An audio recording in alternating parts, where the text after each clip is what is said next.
Okay, so I sent you out, obviously, this post on the blog which had a read list, which I all need you to jump on now. You've used read list before, so you should know how it works. I'll just bring it up. So essentially what you're going to find here is a list of all the resources that we're going to use in our discussion today. So I know I said I will focus on this later, getting closer to your exam, and we will. But part of your assessment for this SAC 2 is your file formats, okay? And it looks at, in the vet stuff, you're looking at web, mobile, and DVD, essentially. Okay, you're looking at those three formats and why. So it's not, this is the format you use for DVD, end of story. It's why would you use this for a DVD? Why would you use this for the web? Why would you use this for mobile devices? Okay, and it really comes down to two things, which is file formats and compression. They're probably the main two. So I'm just going to quickly bring up Premiere. It's all linked together. So in that read list here, we've got about... Do you mean quality and compression? Sorry? Do you mean quality and compression? They kind of go hand in hand. Yeah. So you've got your file format and you've got your compression. So they're different things. And then there's project. Okay, yeah. So let me just do a new project real quick. We can ignore this kind of stuff. Yeah. All right. So in Premiere, again, I'm going to use Premiere as the example, but we can use many things. When you start off your project, you've got a bunch of presets to choose from. Okay, you can choose from 1080p, 720p. That's fine. In most cases, especially in Premiere, what you'll do is you'll work on the highest possible. And then when you go to export, that's when you'll choose to make it for your web. I've got my glasses. For web, for mobile devices, you'll export later. So obviously you understand the importance of having... What's that for? Receptionist. Oh, okay. You'll understand the importance of starting off with a higher quality film and then using that to compress to other formats, yeah? Cool. So how Premiere works, bless you. Thank you. Premiere will also, is also non-destructive to your footage as well, okay? So it's, what's that word? Lossless. Lossless, okay, excellent. So when you import your footage in there, it's lossless. Final Cut does a thing where when it imports its footage, it tries to actually change it on the fly into like a Final Cut codec, so it's actually doing some damage to it, I guess you could say. You can import it though as lossless, but that's the key thing with Premiere as well. So yeah, when you start off, you'll pick a higher preset here, okay, to where you want to go, but then you're not stuck with this. You can change it later. So let's just do that for now. And then let's say I've got an amazing bit of footage here, and let's just go to the export. Okay, actually, I actually need some footage in here before I can export anything. So let me just find something to put in. That'll do. Let's follow this out. All right, Liam, don't worry about it. So now I've got some footage in there. If I go to File, Export, we'll go to Media, and here we go here. Guys, just ignore the sound. I know it's distracting, it's shiny. Okay, and this is the key here, okay? So we can export from whatever we want into whatever we want. I think it's probably that water bottle. It is. Is that the mic somewhere? Okay, so now it's on me. All right, so we can export whatever we want into whatever format. So if you have a look here, okay, you've got your options and your format. So we've got a whole bunch which we're going to talk about in a second. Let's just try and let's see how we go with this. AAC audio. It's obviously an audio only output. Awesome. AIFF. Image only, yeah. It's audio as well. They're kind of Apple things. You know your F4Vs and your FLVs. Adobe. Flash video, so your YouTubes and stuff like that. CPX? H.264 is probably the codec of the moment. All right, everyone's kind of using H.264 at the moment as a compressor. It's really, really good. JPEGs are images. MP3 is obviously music. MPEG-2 is again video. Okay, we're talking my day. MPEG-2. MPEG-4 as well is video. PNG images. QuickTime video. TIFF images, and waveform is your audio. Okay, there's a few others in there which I've skipped because we'll talk about those in a second. So they're your formats. Yep. AAC and AIFF, is that, they're both lossless, aren't they? No. No, you can compress both of those as well.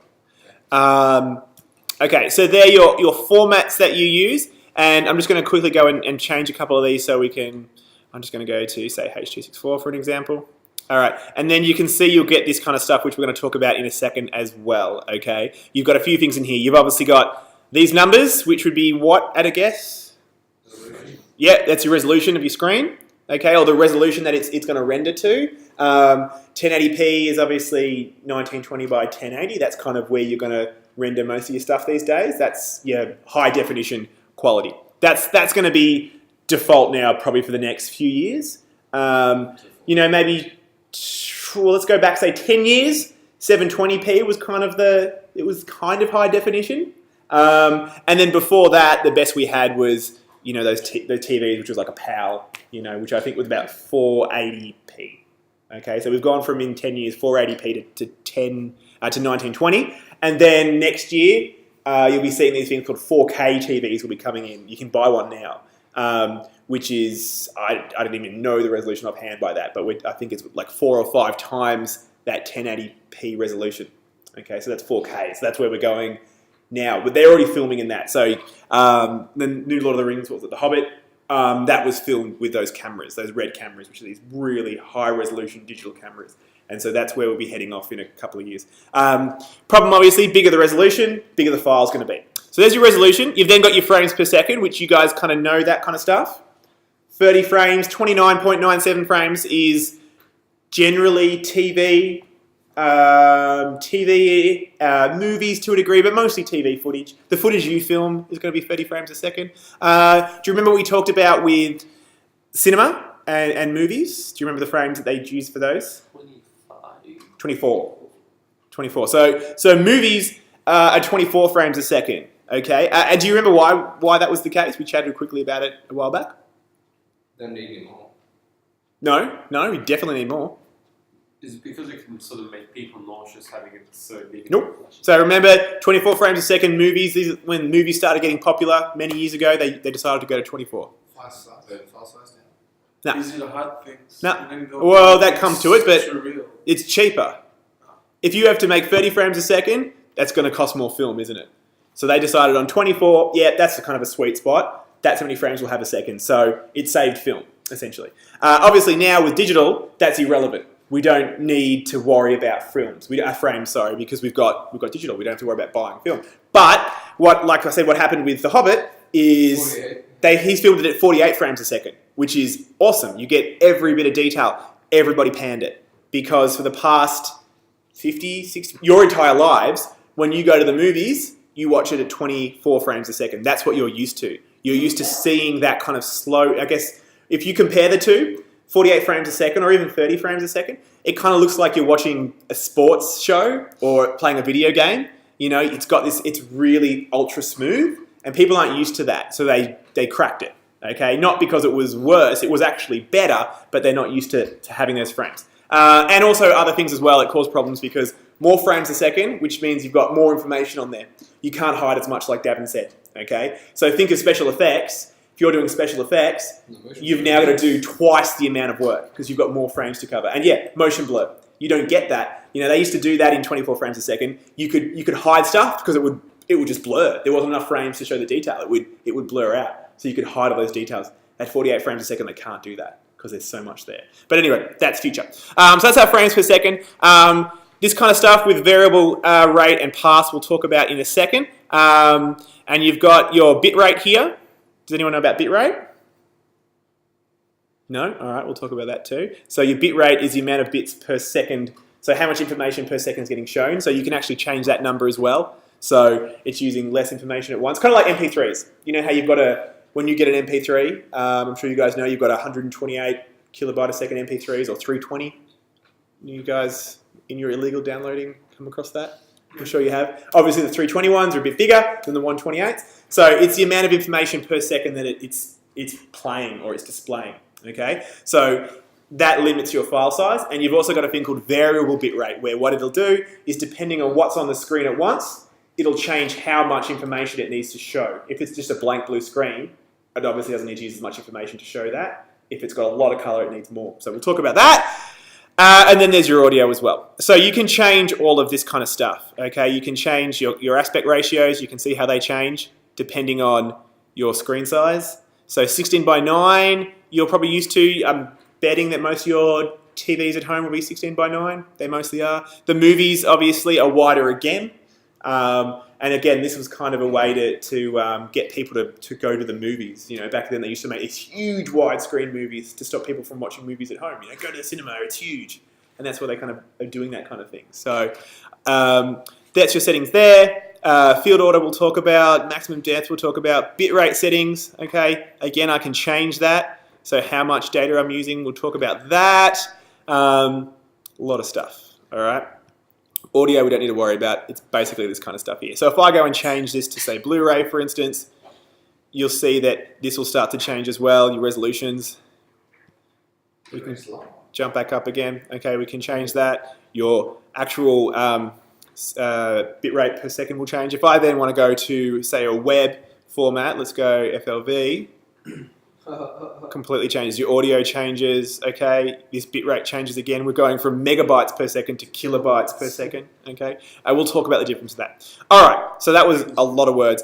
So let's just go back to our read list. So the first thing, I didn't want to do that. The first thing I'm going to show you is the easiest way is to actually show you this. I don't like generally just chucking on videos, but this is actually really good and it'll explain it really well. And then we'll chat about a few of the things on that read list and then I'll let you get back to work. But you'll have to go through the rest of that read list later, okay? All right. This is obviously... Frequently asked questions about Premiere Pro. What is the best export format for Premiere Pro? We get asked this question a lot, but the answer might be unsatisfying. The answer is, there is no best export format for Premiere Pro. Rather, the best format for exporting from Premiere Pro depends upon your situation. When determining what format to use for exporting from Premiere Pro, you need to ask the question, how will the movie that you're outputting be used? What kind of device will it be played on? Often when you're doing professional video work, in fact, usually when you're doing professional video work, your client has given you delivery specifications. They've told you what kind of movie they need delivered. So that already defines what your output settings should be. If your client hasn't given you information in this detail, ask for it. But if you're doing work for yourself, and you don't have a client who's giving you technical specifications, then you need to know how to figure out what your own specifications are. So ask yourself, what do you intend to do with this movie? That answer will dictate what your output settings should be. Boop. And that's exactly what you guys are going to do. So what are you doing with your movie? You're doing 3 things with it. Okay, you've got to export it for the web, you've got to export it for mobile devices, and you've got to export it for production. In your case, production is DVD. So there are 3 things that you need to think about when you go to an export. Okay, and you won't obviously export to DVD and then use that DVD and export it for your web, and then use the web one and export it for your mobile. You keep going back to your original settings and your original high quality there. I think I hit play. For example, if you intend to upload your movie to Vimeo or YouTube or some other video sharing site, you'll get a much different answer than if your intent is to create a DVD that plays the movie in a DVD player. And that will give you a very different answer from if your intended purpose is to exchange the movie with someone else doing post-production work. Yeah, not the say, using compositing. Greatest narrator in the world, but... Let's look at some examples of output formats and what they're appropriate for. He's basically doing everything I wanted to say, so... Let's look at its sequence settings first. Go to Sequence, Sequence Settings, and you can see that it's 720 by 480, which means that it's standard D1, DV, and TSC size. And you can see that the editing mode is set to DV 24p. This means that the preview files that are being created in the DV format, or rather using the DV codec. This will be important when we look at the export settings later and match to sequence settings. Click Cancel. Now go to File, Export, Media. This is what we looked at before. If you choose Match Sequence Settings, then many of the settings are grayed out because they're already set. And notice that these settings match the sequence settings that we just looked at. These are not the settings for the video file. So basically what he's saying there is your sequence, you know, when you start it and you pick that preset, okay, if you match that sequence, when you go to export it, it matches that. Okay, it goes back to what you originally said. The reason why you wouldn't do that, obviously, is you need to export it for different options. It needs to be for the web, it needs to be for mobile devices and stuff like that. So you'll turn that off. Again, sorry for this guy's voice, but he goes through everything I wanted to go through anyway, so I thought I could save some time. That I'm using. these are not the settings that match my footage items. Rather, these are settings that match the sequence, and specifically, the preview format that I'm using within my sequences. So this is not a way to have your output files necessarily exactly match the format of your input files. However, if you did create your sequence based on the characteristics of the input files, which you can do in various ways, then choosing Match Sequence Settings will get you most of the way toward outputting a file that matches your input files. I'm going to uncheck this so that we can look at some of the settings. Thank you. So just to go through some formats very quickly. Animated GIF is a low-quality format. You'll notice I didn't have Microsoft AVI on mine, and a few of these, Windows Bitmap, Uncompressed Microsoft, I didn't have them on mine, obviously because I'm on a Mac. Some formats will be different depending on what you've got, what machine you've got, and what kind of compressors you've got on your machine as well, so that this can change. Used for mostly small internet animations. We've got a couple of audio-only formats here, including AIFF. DPX is an image sequence format. DPX stands for Digital Picture Exchange. It's similar to Cineon. This would be used for film out. F4V and FLV are flash video formats. F4V is a container format. The video codec within it is H.264. All right, Liam, do you know that one? H.264. No. So he was saying it's a container format. Does that kind of make any sense? No. All right. So, because it will come again, we'll speak about this a little bit later, but just briefly. So, a container. What is a container? Like, think of literally a container. Something that holds something else. Yep. So that's a container format, which means FLV is the container, and within that there's a different kind of compression. Does that kind of make some sense? Yeah. It'll make more sense down the line. AVI is a good example. So AVI, that .avi is the container, and within that you can compress it in many different ways. So depending on what compressor you use, is going to be the quality you're going to get. So when you've got your DivXs and your XVids and all that kind of stuff, you can compress those and then put it in an AVI, and that's the container. So the standard for H.264 is like MPEG-4. We'll talk about it in a second. What's another one that you're probably looking at if you're downloading stuff? MKV is you guys have probably seen a couple of those. MKV is a container, and within that there is a compression format, which is normally the H.264 actually. So it's what's holding it, and the compressor is slightly different. So those two things are different: container, compressor. We'll talk about that later. FLV is also a container format. The video within it is Onto VP6. The Onto VP6 codec can contain an alpha channel. You probably won't need to know that level of detail. All right, it could be one, unless it's one of those annoying exam questions to kind of separate. What is it called? Transparency. Sorry? What is it called? Or the FLV one? Yeah. Oh, too many numbers. Whereas H.264 in the F4V file cannot. So F4V is better for efficient compression. FLV is better for having an alpha channel. GIF, another image. An alpha channel. Oh. You guys know about alpha channels? Like transparency, you mean? Or no? Kinda. It's kind of like in an image you can have an alpha channel.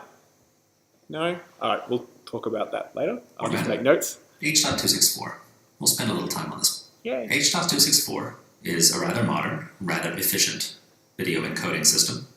H.264 is MPEG-4 Part 10, and simply from the numbering, MPEG-4, you can tell that it's more modern than MPEG-2. In your container. H.264, if we choose that as a format, we can then choose a preset. From these presets, you can get a sense of all the various things that H.264 is used for. If you're outputting to Vimeo or YouTube, you don't really need to ask the question, what are the best export settings for YouTube or Vimeo? You simply choose one of these presets and be done. So, if you do ever get an exam question saying, what's the best format for exporting to the web, you won't say, just use the one that says Vimeo. Or I just use a YouTube setting.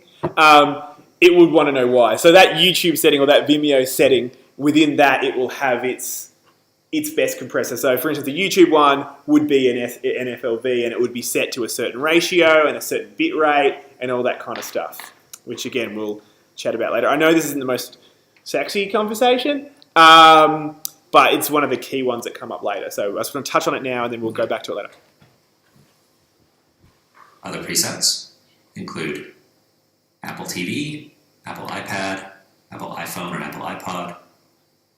There are many, many devices and formats that use H.264.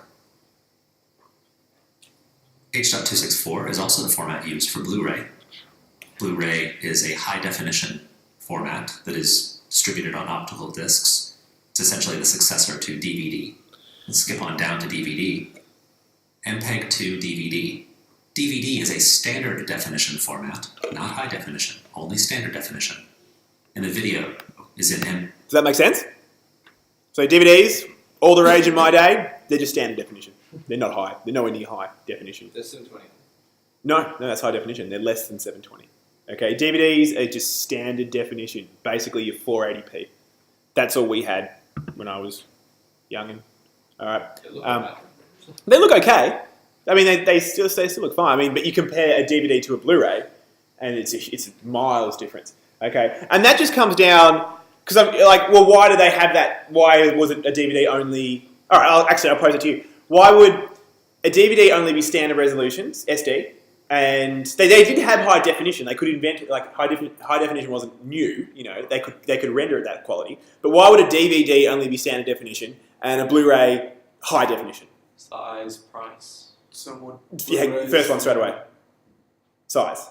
That's the difference. So a Blu-ray can hold like 50 gigabytes. What? A DVD can hold 4. Okay, so that's the reason. I mean, it's not why DVD was standard definition because they couldn't fit any more on there. You know, that's why a CD, and it kind of dictates how albums work. That's why a CD is about 74 minutes because that's all they can fit on one CD. 74 minutes. You can push to 80. At 16 people, whatever. Yeah, at uncompressed quality, you can only get 74 minutes of audio on a CD. So at a DVD, the max you can get on that is a dual layer DVD is like 7 point something gig, 7.8 gig. That's the max you can get on there. Whereas a dual layer Blu-ray is 50 gig. So you have a lot more space. Like we talked about with that resolution and bitrate, that takes up size. So if you want to double the resolution, triple the resolution, you need to triple the size. Hence Blu-ray. So that's why we have high definition, because Blu-ray was able to hold more. And now that's why we can get into these, we're getting into 4K and stuff like that, because we're actually even moving away from optical discs and we're getting into hard drive storage and online storage and stuff like that. So this is going to be irrelevant soon. We can, if we don't need storage, we can keep going bigger and bigger and bigger. But then where's bottleneck going to lie? Connection. Yeah, bandwidth. Yep, that's exactly it. So bandwidth is going to be the next one now. You want to see your 4K movie, you want to stream it from the internet, but it's gigabytes, every few minutes. Yeah. So so this is the thing. So as we move forward, resolutions get bigger because size gets bigger. It all kind of relays and it falls back. Like we had videotape, and before do you remember what we had before DVDs? You probably weren't even born. Yeah. Hi, the VCRs. No, not VCRs. Before mainly before DVD. You know what? You haven't seen the giant. Oh, yeah, the big ones. Yeah, before that. Yeah. Before the VCR. Betamax. You said just No, before DVD. Before DVDs. After that. Have you not seen Laserdisc? You guys not seen Laserdisc? And then there's Oh, have you not? All right, we'll segue. This is a Laserdisc. Okay. This was kind of. That's it there. Okay. That's a DVD. That's a Laserdisc. I'm sorry, Why what? are we using those? It looks so much fun. Have you? All right. So essentially, a Laserdisc is not a DVD. It's a really big CD. Okay. So before they could before they could fit more on there, they couldn't fit more on a CD. So their solution was make the CD bigger. Okay. So they had a Laserdisc. Do you remember like when? Those want to watch a movie at home, we turn on the VCR. But a growing number of movie lovers are turning to Laserdisc players to get a better picture. 92. Are Laserdisc players poised to make your VCR obsolete? Consumer Not at Reports all. has the answer.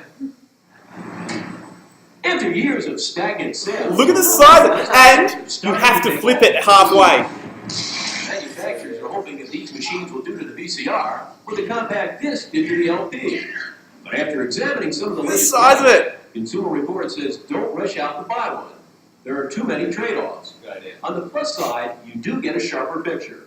It has a much higher data rate, bandwidth, so with all that extra So there's information, your data it with can translate into better resolution, less picture noise and an overall better picture. Sound quality is also top-notch, so you can enjoy a movie theater experience in your own living room. Can you imagine bringing that to, can I borrow your laser? Yeah, no worries. Today's models have another advantage. They can play a compact disc. The Consumer Report says laser disc players still have a lot of drawbacks.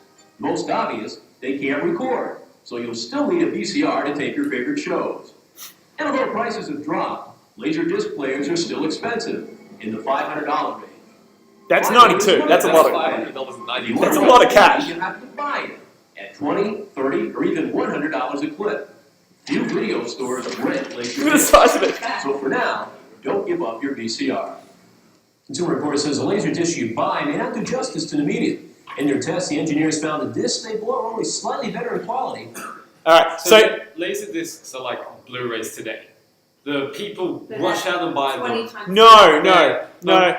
Blu-ray's kind of one. But what I'm saying is, like, people rush out and buy them. The quality is only slightly better, and in the end, I mean, I know, but you can't. Blu-ray and DVD, you can't compare. There's a huge difference because one's standard and one's high. But this was a very similar to a VCR in quality. It wasn't high definition. It was just it had more space. people are realizing that there's, their DVD compared to their Blu-ray. Big whoop, there's not. I don't know. Look, so it depends on what you like. I personally, I can't watch. I will not watch a standard definition movie now. Like I can't handle it. After seeing high def and seeing the clarity, I will not go back to it. It hurts me. It hurts my eyes. But yeah. So do you remember? Again, you're probably even too young for this. But the first DVDs that came out, they were called flippers. So you might even if you find some old DVDs, Juzzy's at the moment watching Friends, again. So season 1 of Friends was the first DVD, so that you had to flip them because the first DVD couldn't fit 8 gig.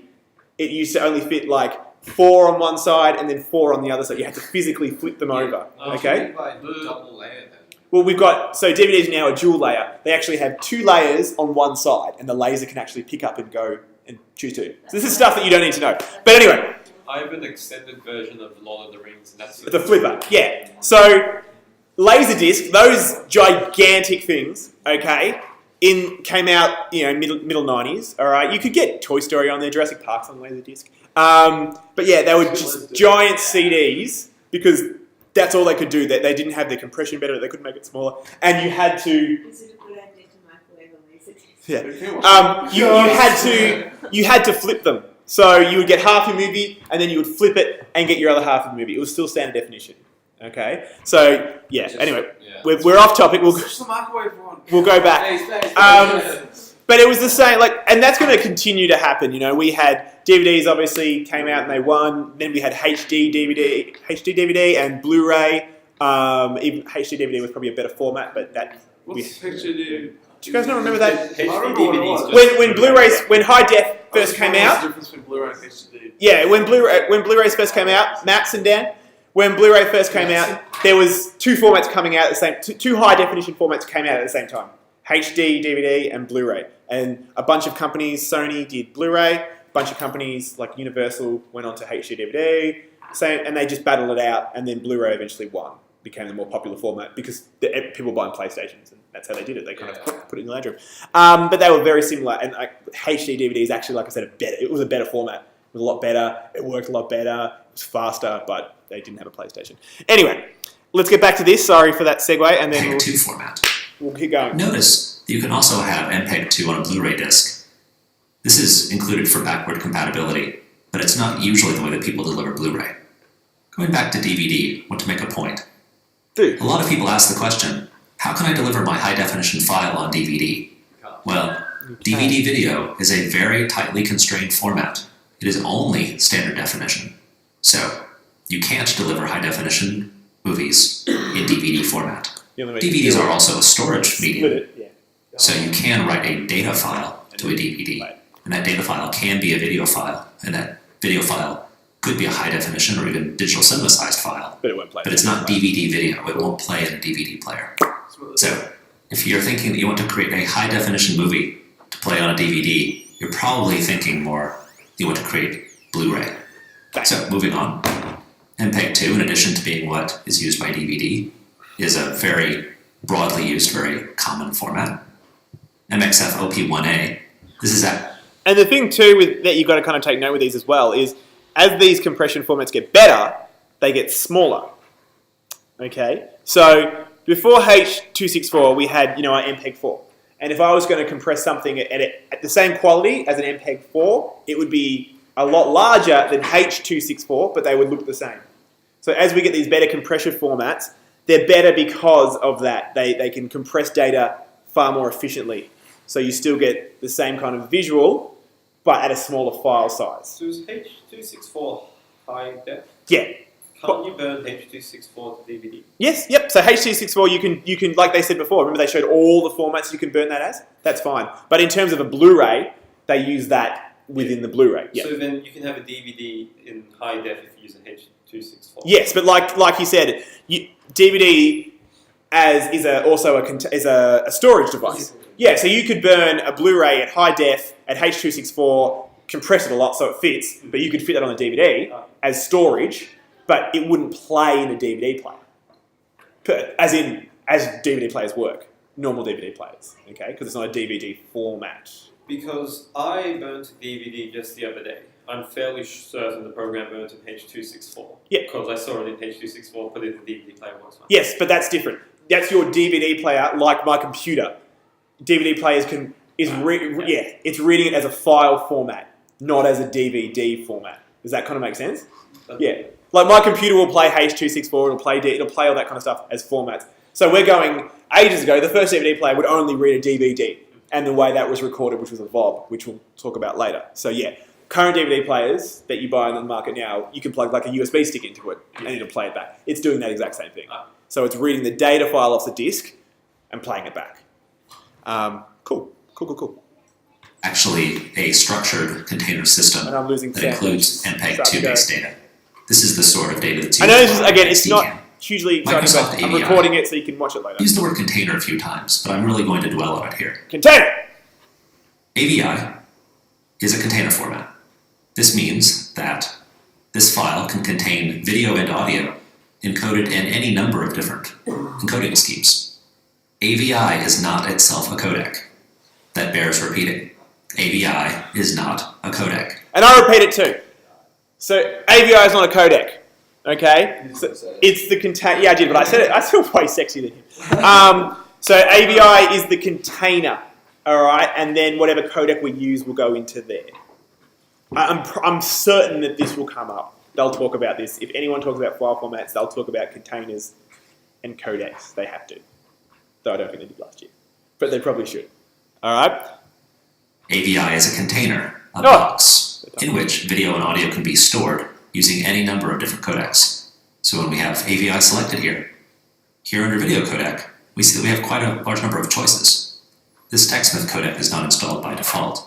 This is a codec that's present because I have some screen capture software installed. And this makes a point. You can install all sorts of different codecs within the AVI system and use them within Premiere Pro. Not all of them work well, so don't install codecs willy-nilly.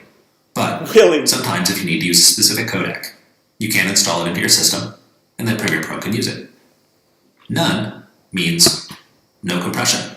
Which is... If you want to create a movie for Premiere Pro that will be used in a compositing application, for example, and lose no pixel information. So it's lossless. So you can do no compression if you want to. That's fine, okay? You can do a lot of containers and do no compression. It'll be huge. It'll be gigantic in file size. So what he was saying is if you want to then put it into a compositing program, so something like After Effects, you don't want to compress your footage and then take it. Why wouldn't you want to compress your footage and then take it to After Effects? Because then it will compress it again. Exactly. So what After Effects does, for those that haven't used it, is it does compositing. You put your special lighting over there. You can add tracks together, and then it's got to spit that out again. So if you compress it and then it goes to After Effects, it's going to compress it again, and it's going to compress it again, and it's going to keep on going. So if you've got your uncompressed source, you can go. But uncompressed, it's going to be huge. We're talking gigabytes per, every few minutes here. It's uncompressed, high definition footage is huge. So storage is going to be tricky. You couldn't do uncompressed storage on these machines. You'd be gone in about 20 minutes. I think some of the footage I know a couple of you did, you exported your 5-minute clips. Some of them were coming out like 20 or 30 gigabytes for a few minutes because I think you exported them uncompressed. So it's huge. You can choose none. You'll end up with a very large file, but it'll be perfect, lossless, no image information lost. There are other lossless codecs. But then, of course, even with that, bear in mind that the cameras that you're using, depending on what camera you use, is going to take that in compress. Are you following this, Em? Yeah. Cool. So, like, your iPad, if you film with your iPad, that's hugely compressed. You know, it's a small file size, the quality's not that great. So it's pointless then outputting that at 1080p uncompressed footage because you've already started off with some pretty low footage. Same with the digital cameras that we're using here, okay? If you record those at 720, it's still compressing that file, so there's no need to store it uncompressed. We're talking about raw footage here. That do some compression, but none of them are installed by default. Now let's jump to QuickTime, which is very similar to AVI. QuickTime is not installed by default on Windows computers, so you'll need to install it yourself. But that's a good idea because QuickTime does provide some useful features. QuickTime is all... Do you want me to stop this here and you can watch it later? Yeah? I advise that you do watch this later though. Or should we just kill it? Just go, look, should we just eat the next 3 minutes? Alright, let's do it. Alright. And this, we'll go. Slow container format.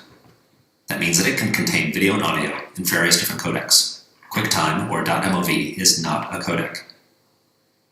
Clicking video codec, we can see that the default QuickTime installation comes with a very large number of video codecs. I tend to use PNG. PNG does do compression, but it's lossless compression at the highest quality settings.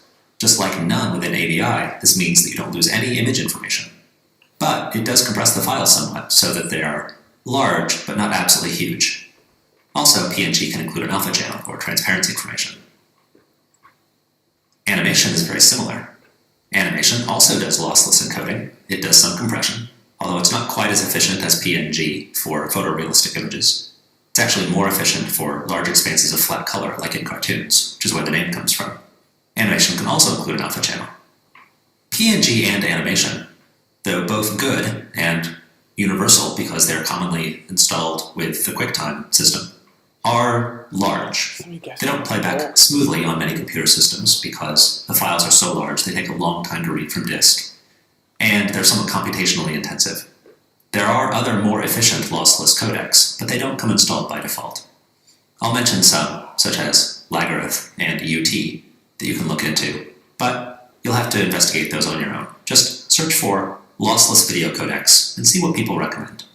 There are some other codecs that aren't lossless, but that do a very good job of compressing and not losing very much information, such as ProRes and the Avid DMX-HD codecs. I'll choose PNG for the moment. And then let's just look at a few more formats here. We skipped over the PNG image type. It, like TIFF and Targa, is a format for still image sequences, as is Windows Bitmap. We'll ignore Windows Media and Windows Waveform for the time being. I don't tend to use those. So, to sum up, there is no best output format from Premiere Pro. It all depends on what you're doing.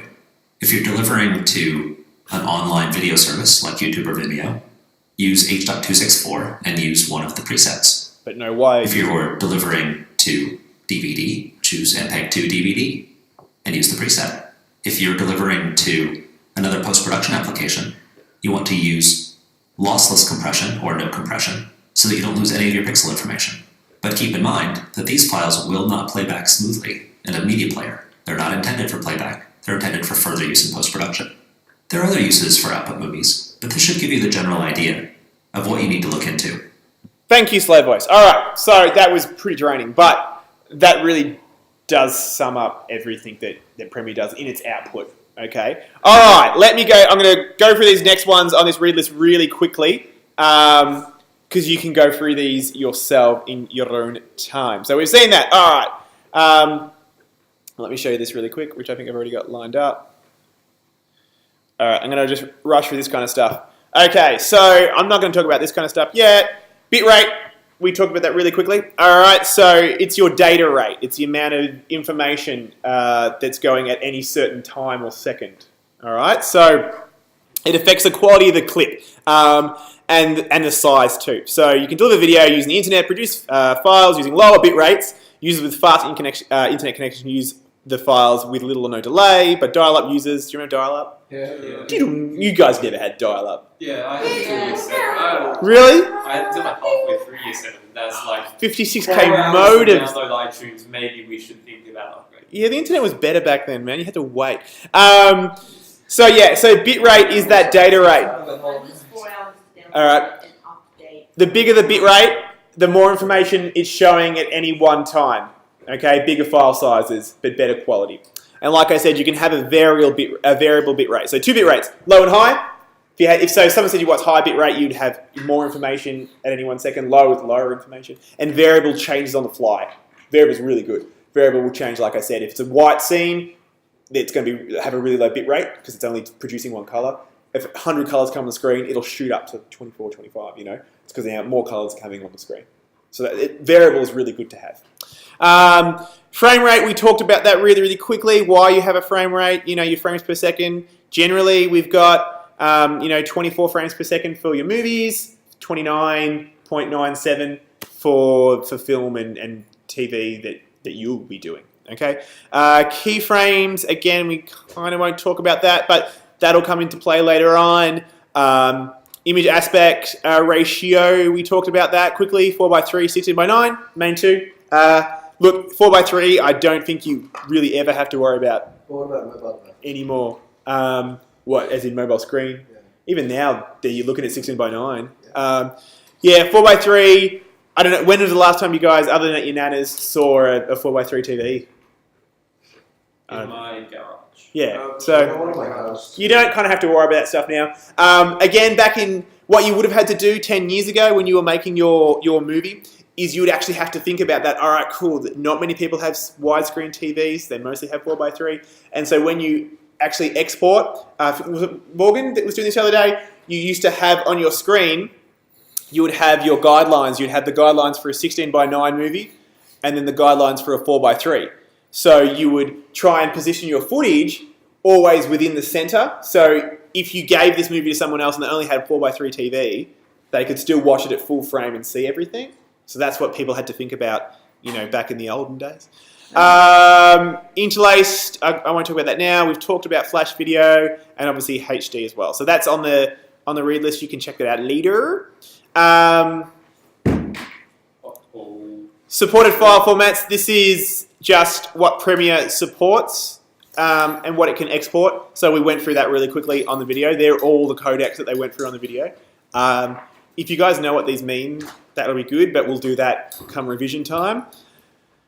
Exporting to the web. All right, so they didn't touch on this too much, but we'll talk about it really quick. Again, FLV, F4V are probably the most popular for the web, mainly because of YouTube, okay? But you don't necessarily have to export like that. You could export an MP4 or an MP H264, whatever you want. YouTube will really work for you.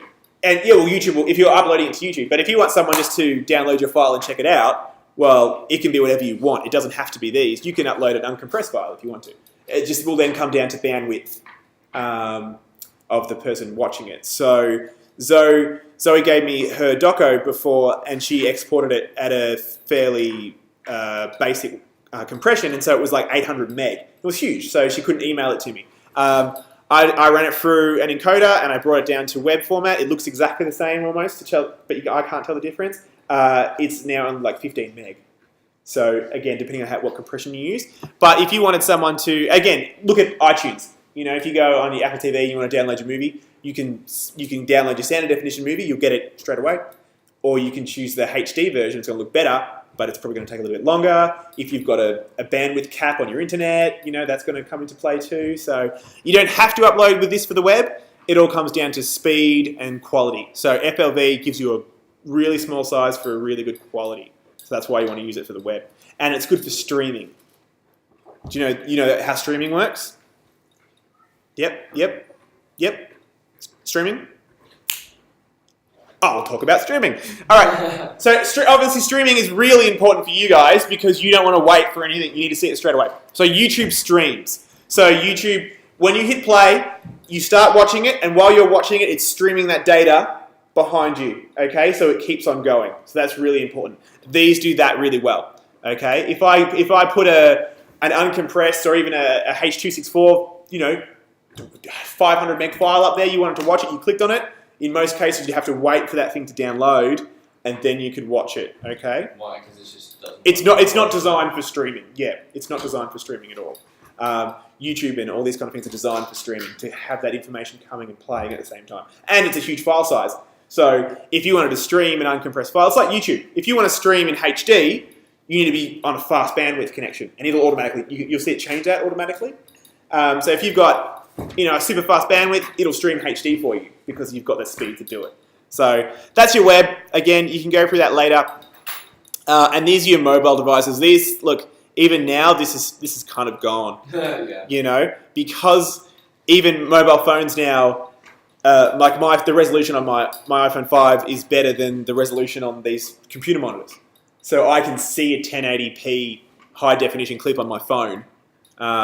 So this kind of stuff with this really low res is kind of almost being irrelevant now. And same with the data. I've got LTE on my phone. I can go into the city and I can download on my phone faster than I could on my broadband internet. Yeah, so this stuff is kind of getting out the window, but you still need to export for mobile. And we'll talk about that here, okay? So this is when you come to exporting your stuff, have a look at this. This doesn't just talk about exporting, but it talks about, lighting and your shots and how to make your movie work on a small screen, which is something you kind of have to do with mobile devices, okay? And 3GGP is the encoder that you'll find that you'll be using as well. You'll use this for your mobile devices. And there's your sizes, 320 by 240. So we're talking your old Nokia's color screen phones, all right? Again, this is kind of irrelevant. We've moved on, but I don't believe VET and VCAA, whatever it is, exam reporting people have moved on. So you'll find this is what will come up as well. They're probably just discovering mobile. So this is, when I say mobile devices, this is what you need to look at, okay? 3GPP, this stuff here.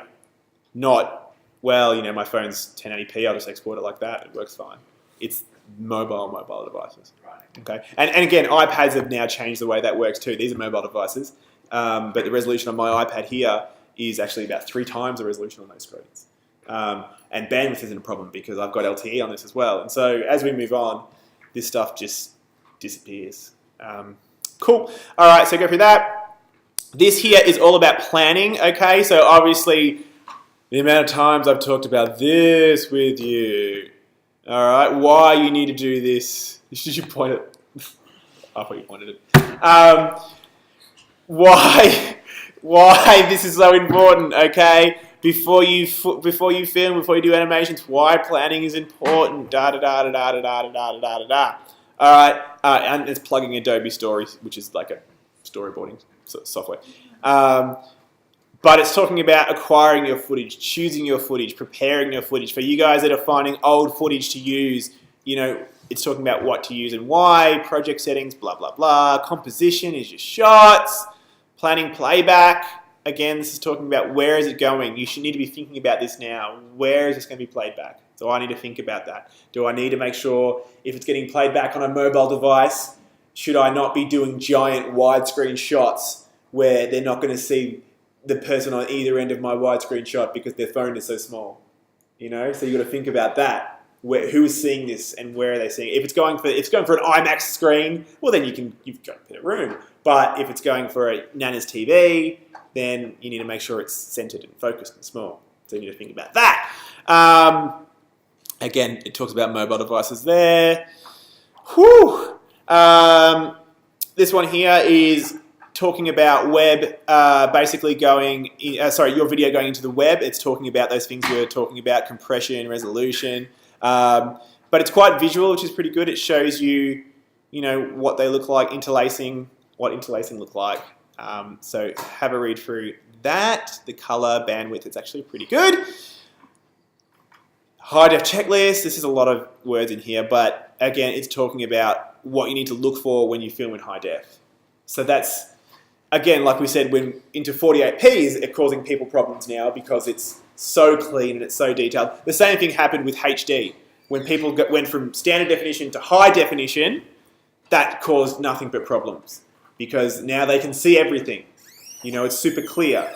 You know, so they had to rethink the way they did stuff. The same can be said for video games. You know, when video games were standard definition, it was cheap, it was easy. You know, it looks so good. But now it's high def, everything's clear and crystal clear and clean. You need to put more information into it. So this talks about that. This is good. I've got a purpose for this article here because it's from 2005, which is when high def was coming in to the mainstream. So they're talking about all these problems that we're having. Oh, people are watching their 4x3 TVs and they can't see the difference. You know, whereas if you went back and watched it, no one here will watch a 4x3 TV with standard definition. You'll burn your eyes out. So that's why I've got that, and that's why it's so old. So have a read of that. And then we've talked about that one. This one here is just another quick little video on Premiere Pro exporting. It's in the extra. You don't really need to watch it. And this one here as well is another setting on video on H.264, because that will probably come up in your exam, I reckon. They'll talk about H.264 because they're so cutting edge at the old VCAA. And that's it. So that was longer than I thought, but I think worthwhile. So yeah, so again, jump on the blog. So I'm going to update that post now, obviously, with this video. But go through these. Save this read list. Obviously, it'll be saved on the blog, so you can come back to it. And we'll look at this when we go into exam mode 2013, which is still a good few months away. Okay, we'll talk about this. It'll be more exciting. We'll look at more videos on I'll bring in some laser discs. Seriously. You have laser discs? Yeah, I've got Toy Story 1 on laserdisc. Hell yeah.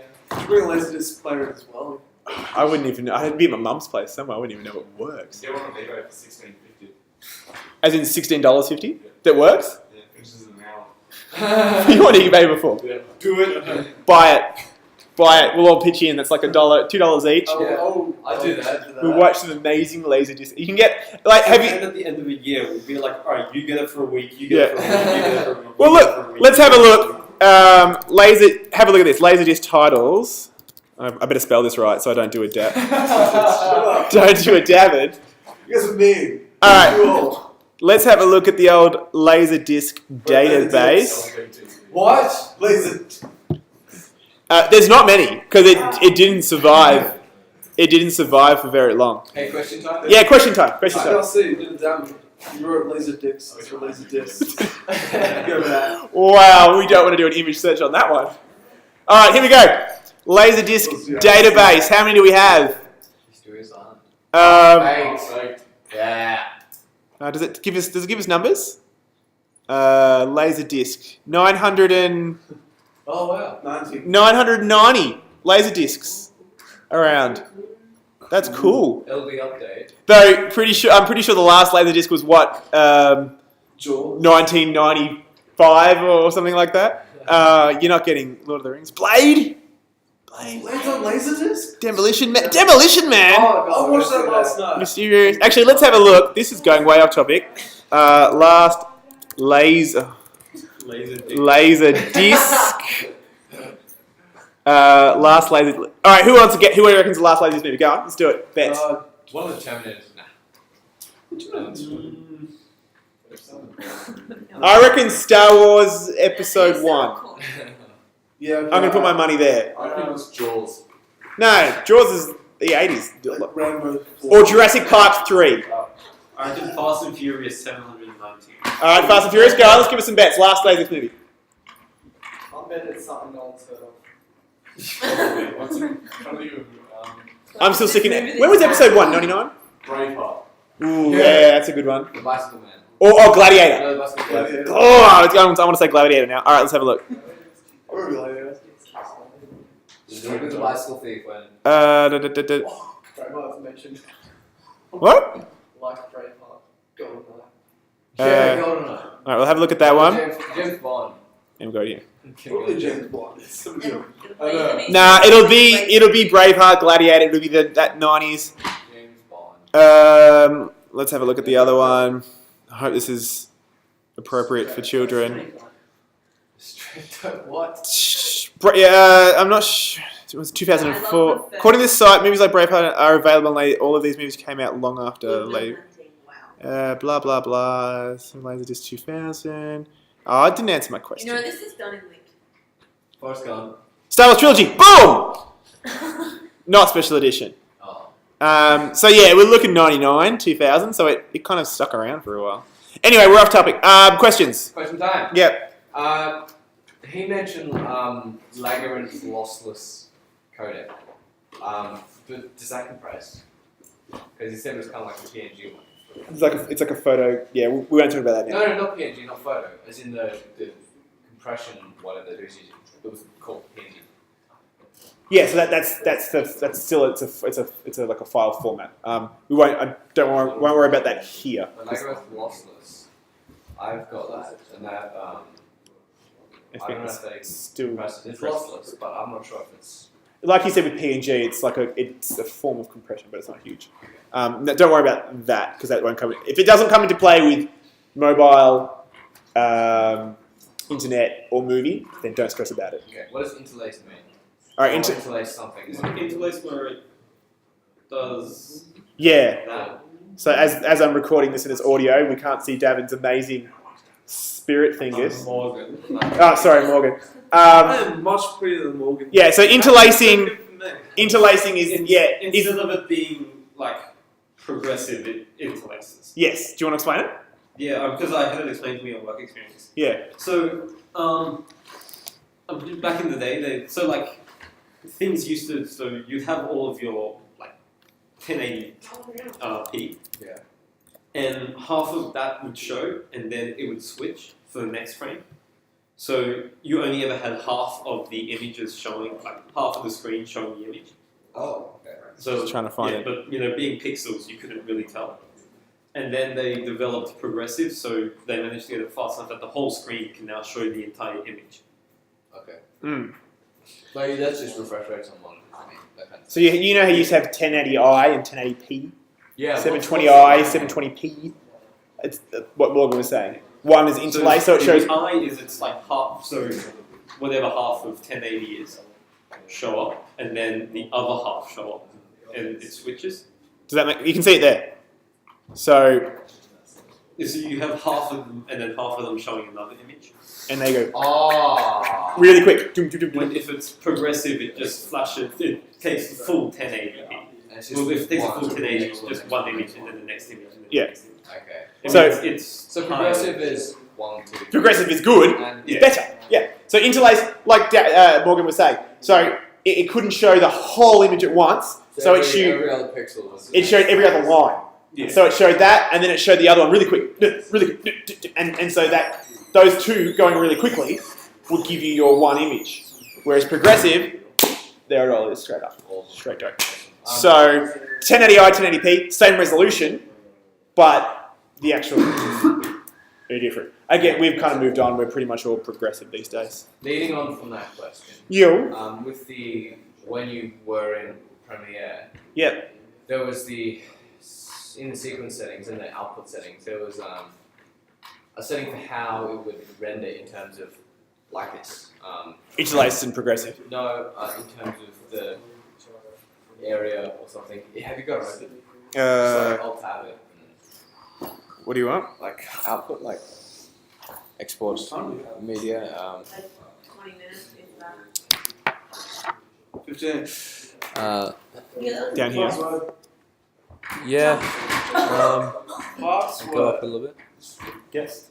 Yeah. I love how I actually have to walk the way around and like that. But you just like hit it. I'm not sure. There's something about like. Oh, I mean, either way, so it might not show. Okay. You got the password right. Oh, there we go. Field order. He did. Field order with the upper and middle and is that a similar sort of thing? Yeah, what it's going to show first, Too progressive. as in it. You double tap. Yeah. So what would? So again, I wouldn't stress about that. How can I explain that? I like explaining stuff in pictures. But ditch the progressive and. No, always go. You always want to Oh, go progressive. Oh, that because okay, right. Scroll. Yeah. So, But so progressive over upper or lower. well, no. Again, it all depends on where it's going and who's seeing it. So a JPEG. So when the internet was slow, you used to have options when you exported a JPEG image that if you wanted it to be progressive. From top to bottom. Yeah, and it slowly comes down, or it's going to be interlaced, so depending on the time. Ruffling back. Yeah, well, you can do that now. But do you remember the old days of the internet where you had your 56k modems? Top to bottom. And an image would slowly come down? Well, we don't have to worry about that now. We can just go, just show them the image, because it's so fast. Yeah. The way before you only get to about here, and then your parents would walk in. Now it's How does it always go back to that? So again, a lot of this stuff is just old. Yeah. Because it's like 24p. Like, we're still stuck using it because of 50, 60 years ago.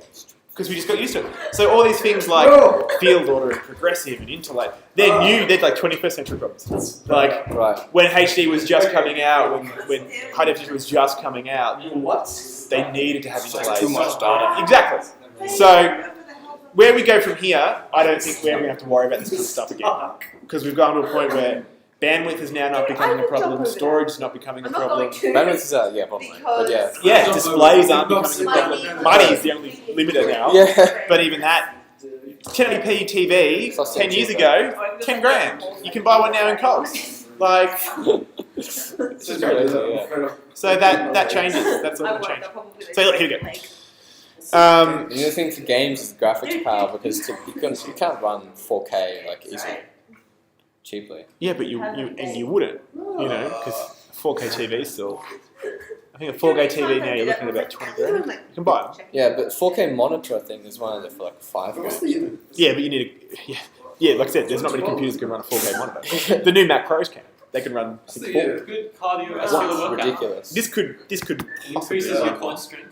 But it'd kill it eventually. Yeah, that's ridiculous though. The Mac Pros? The new ones, yeah, the new round. Have you seen the new Mac Pros? I looked on the website, I couldn't find them. They're not out yet, that's why.